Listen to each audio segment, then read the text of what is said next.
Right, next session. Let's do some children's conditions. So, in this session, on the actual day, one of the things we were able to do is talk about which children had which condition.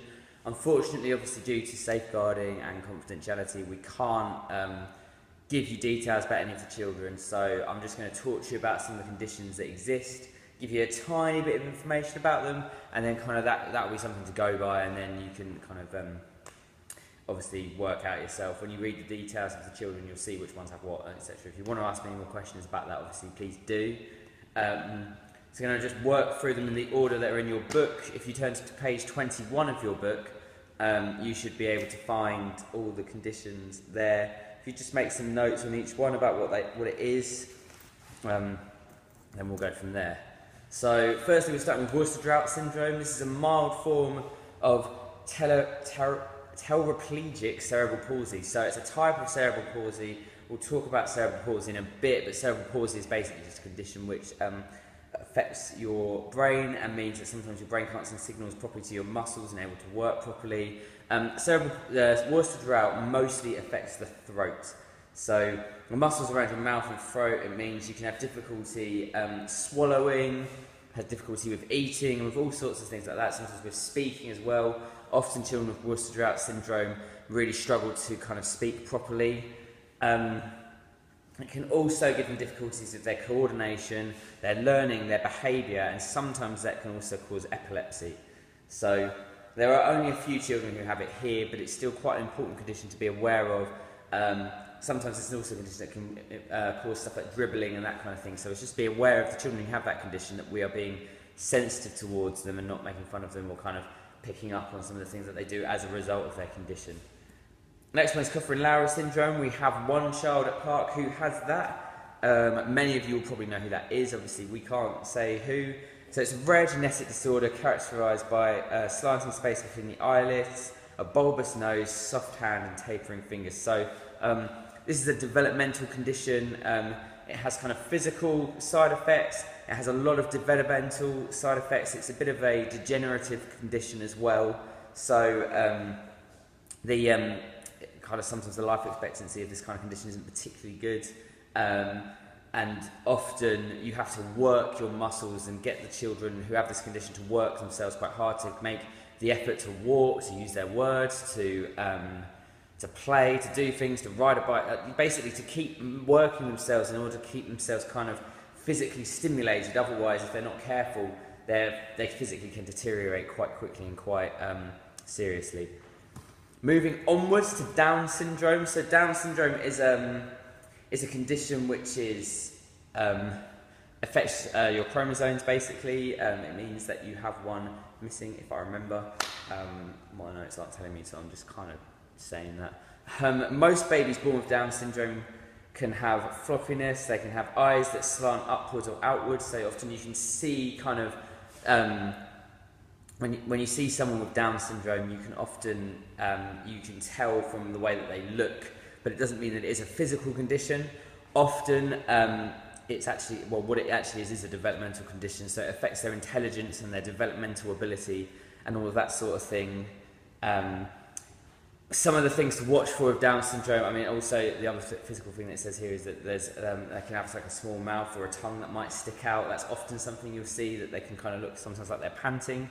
So there's other things like kind of the way that their hands and feet are kind of made. Sometimes they can look quite kind of big and rounded, not always big but kind of rounded. They have kind of sometimes they can seem a little pudgy, but that's not always the case.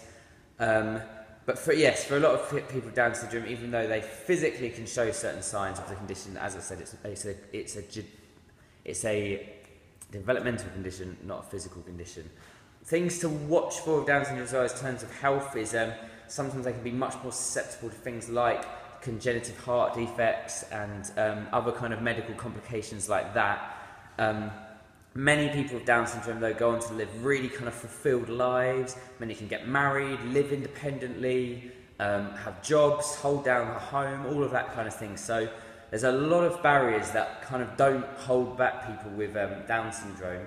So that's something that's worth being aware of. There are other certain character kind of traits that you often see with them, sometimes stubbornness, but not always. Sometimes in extreme kind of friendliness and playfulness, but again, not always.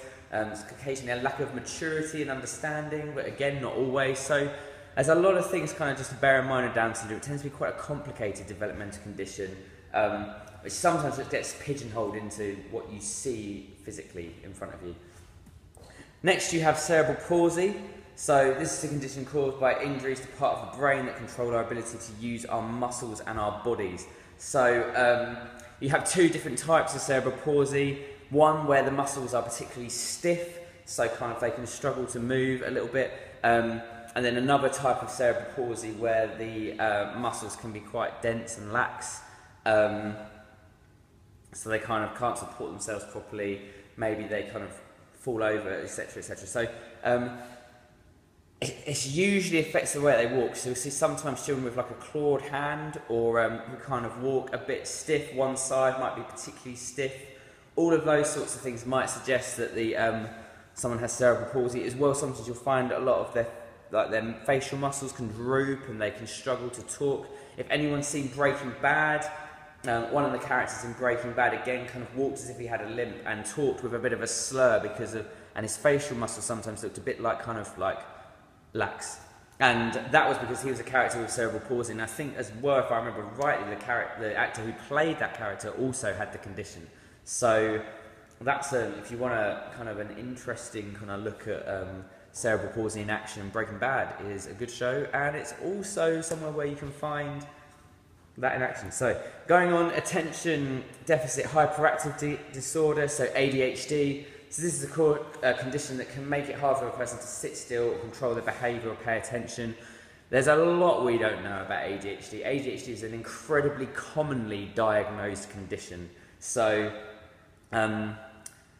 some people just struggle to concentrate at school, and people can feel like because they have ADHD that they're making it up, when maybe they're not making it up. There's a whole load of things that can be characterised with this condition. So obviously you have the attention deficit, the struggle to concentrate, the struggle to keep focused on tasks. Often people with ADHD have loads of different tasks going on all at once. They start projects but they struggle to finish them. They lose their everyday items like their car keys or their wallet or whatever else all the time as well. They can easily forget things that are really important and kind of regular things that you would remember, just because their minds tend to be a bit all over the place. The hyperactivity thing doesn't necessarily mean that they run around and bounce off the walls, although sometimes that can be the case, particularly of children. It can just mean that their brain is in so many different places at once that they struggle to focus on one task.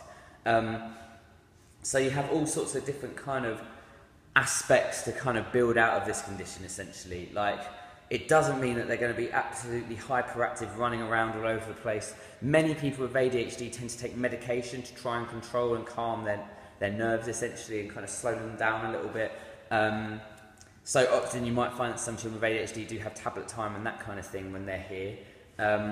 Many of them do struggle with their concentration, but a place like this can be really good for them because it gives them a place to kind of stimulate their needs. They can do things like cooking and art activities and sport and all of that kind of stuff. For some people with ADHD, it's actually not always a particularly useful condition because they actually usually are relatively mainstream in the way that you and I are, meaning that they, to be honest, can sometimes find some of the stuff that's here a little bit boring and not quite stimulating in the way they want, because obviously we're set up kind of as a centre for special needs children.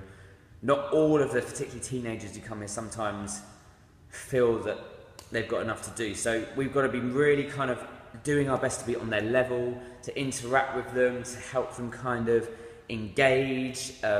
We do have things at the youth club like the Xbox and the Nintendo Switch and the table tennis and stuff like that, just to try and engage with these guys in a way that maybe they're going to get on with a little bit better. Not to say that obviously other children with other conditions won't get on with those things, but just as I'm saying, ADHD it is quite complicated. There's a lot of children who come here with it who appear rather mainstream. Sometimes you might not know exactly what their condition is. There's just some information to bear in mind when it comes to that. So if you look at pervasive developmental disorder, so this is a neurological disorder that affects the child's ability to communicate, understand language, play and relate to others. It's kind of a bit of a kind of offshoot of autism. So that's that. Sensory processing disorder.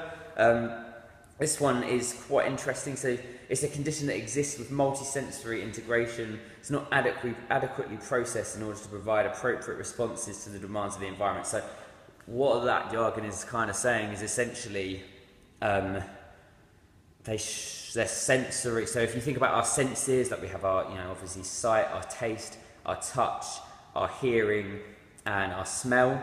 Like these senses for people with sensory processing disorder are either incredibly heightened, meaning they're ridiculously sensitive. So a lot of people with autism have this. So everything they hear sounds like deafeningly loud, even though it isn't. So you can find they have really like heightened sensitive senses, or sometimes even more worryingly, they can have quite deadened senses. So we have some autistic children or some children with sensory processing disorder who will put things in their mouth quite often that they kind of like strong smelling or strong tasting things that aren't necessarily good for you, like crayons and paint and bath salts and whatever else they can find. Essentially, they'll chuck all these things in their mouth, soap, and this is part of their SPD. Basically, all they're trying to do is they kind of get a sensation of feeling, and they can't necessarily taste that these things aren't very nice or aren't good for them.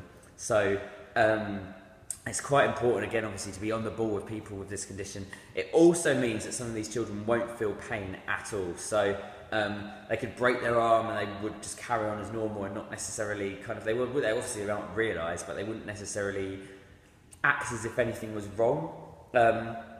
In the same sense, some children can be very hypersensitive, and like the slightest little knock is going to bruise them or make them feel really in pain really easily, when actually for most other people that may not have been such a problem. So that's kind of some stuff to bear in mind of SPD.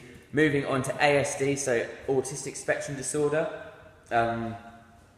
This affects the social interaction, communication and interests and behaviour. So we're all on a spectrum somewhere, and people who are diagnosed with autistic spectrum disorder, it's just a real sliding scale. Like, some people are relatively high functioning, which means that essentially they interact very similarly to you and I. They're very happy to talk, communicate, they live relatively normal looking lives. Like, they can have jobs, they can have families, they can have a home, they can have all the responsibilities that a normal adult would have.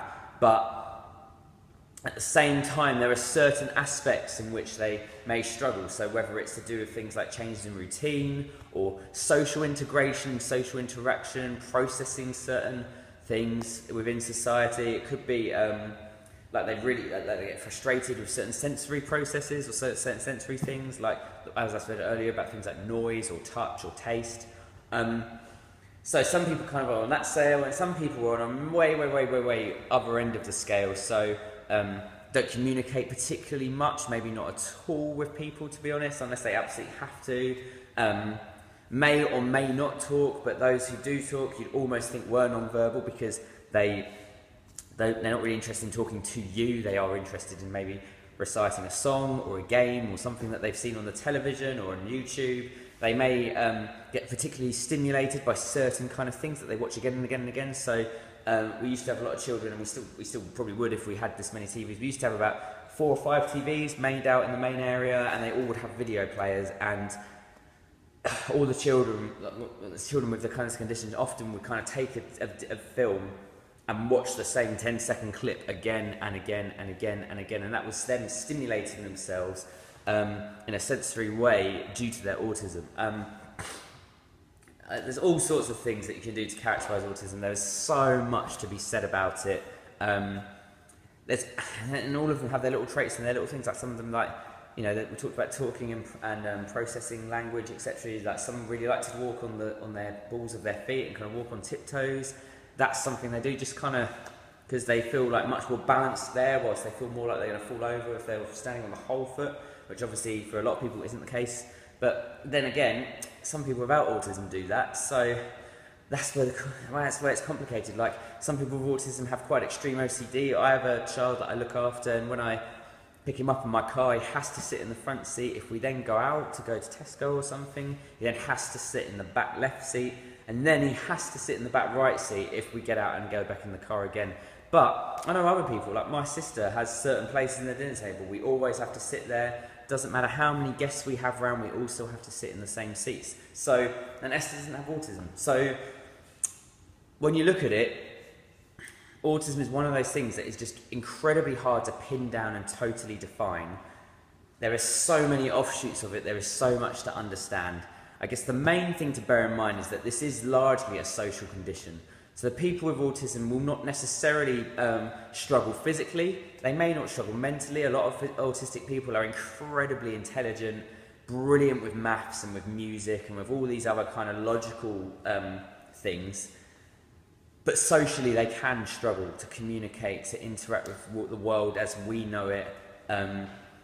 They want certain routines, they like certain stimulations, there's certain things that we do that they can't understand and don't like, and that's probably the crux of it. But the way that offshoots and develops in different people is just so diverse and vast that, to be honest, we could talk about it for hours and not really still get anywhere. So that's that. Attention deficit disorder, so this is a syndrome that usually affects children only, but well, that's what people used to think, but now kind of we're starting to think it also affects adults. It's characterised by basically chronic distractibility. That's kind of, again, a bit of an offshoot of attention deficit hyperactivity disorder, so of ADHD. So ADD basically really kind of focusing on the on being very distracted very easily and kind of struggling with attentiveness, but it also talks a bit about hyperactivity as well. Moving on to global development delay. Global development delay largely is the condition that people use to describe when it's clear that someone has a developmental condition, but we're not totally sure what it is.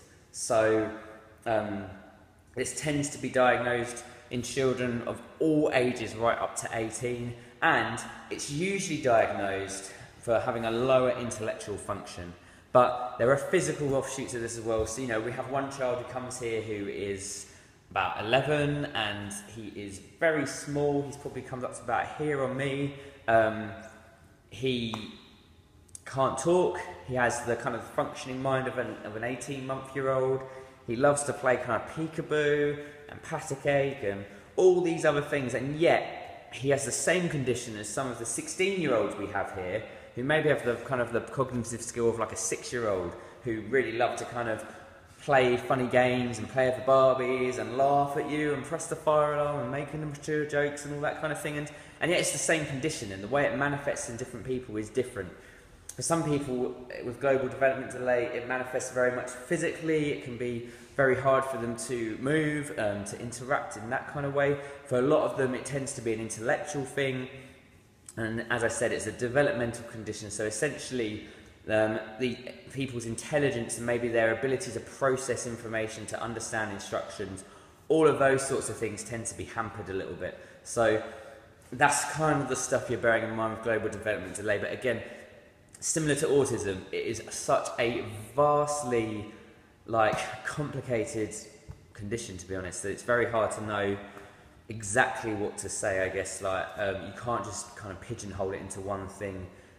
It affects people in all sorts of different ways, and that's partly because in some ways it's not, in some of the other cases, as in some of the other cases, such an official condition. It's kind of like a blanket condition that describes so many different types of developmental condition that we haven't really been able to give another thing to.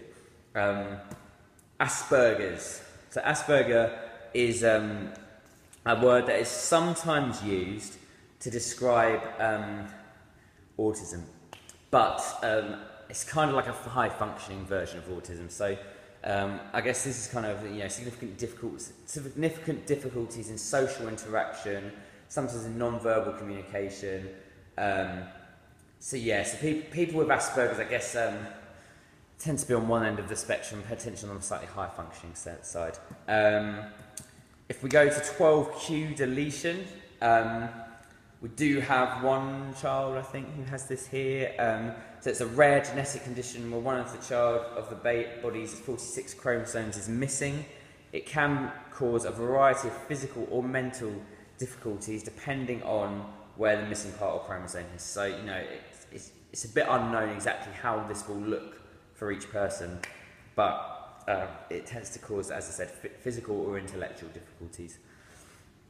If we move on to Murray-Wilson syndrome, this is a genetic condition that affects many parts of the body. So This can be something that affects people physically, mentally, developmentally, all these sorts of different ways. We do have, again, one person who comes here who has that. Some of the signs are things like distinctive facial features, delayed development, and other kind of birth defects. Moving on to pica.